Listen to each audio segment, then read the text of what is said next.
আন্দোলন গ্রামে গঞ্জে তৃণমূল পর্যায়ে ছড়ায় ছিটে জনগণের নেতৃত্বে আন্দোলন পরিচালিত হয়েছে, যেটা ওনাদের চোখে নাও করতে পারে। ওনাদেরকে তো আমরা পাই নাই, ওনারা যে আন্দোলন দেখতে আসবে সেই অবস্থায় তারা ছিল না।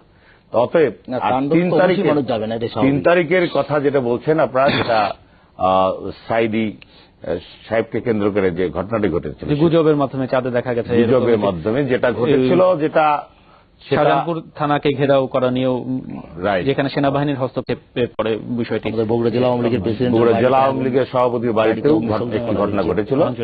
যে ঘটনাগুলো ঘটেছিল জেলা আওয়ামী লীগের সভাপতির বাড়িতে, সেটা আমরা একজন রাজনৈতিক কর্মী হিসেবে এটা আমরা প্রত্যাশা করি না।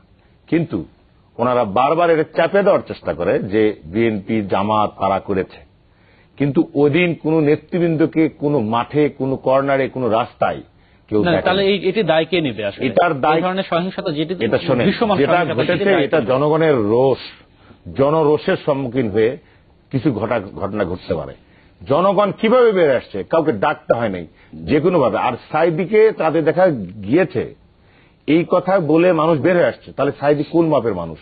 পাশাপাশি এখানে যদি বলা হয় আমির হোসেন আমু, তোফায়েল আহমেদকে চাঁদা দেখা গিয়েছে, একটা লোককে খুঁজে পাবেন না। তো অত বুঝতে হবে কোন মানুষের কথা বলা হয়েছে। এক ধরনের গুজবে উস্কানি দেওয়ার মতো ঘটনা কি ঘটে? মসজিদের মাইক থেকে যদি মানুষকে আহ্বান করা হয়, ঘুমান্ত মানুষকে, মানে রাত 3টার ঘটনা, কিন্তু ঘটনাটা শুরু আমরা ওই ঘটনায় এখন আর যেতে চাচ্ছি না। আমরা এই মুহূর্তে কথাটা বললো যে মানুষ জনরোষ, এটা জনরোষ ছিল না, এটা ছিল একটা রাষ্ট্রের বিরুদ্ধে ষড়যন্ত্র।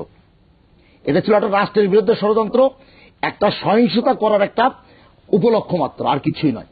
আমরা আরেকটি বিরতি নিচ্ছি। বিরতির পর ফিরে এসে বগুড়াবাসীর অন্যান্য সমস্যা কিংবা তাদের আশঙ্কা নিয়ে নিশ্চয় আলোচনা করব। দর্শক, বিরতির পর ফিরছি। আমরা আলোচনা করছিলাম বগুড়ার সদর উপজেলার বিভিন্ন বিষয় নিয়ে। আমাদের সাথে থাকুন।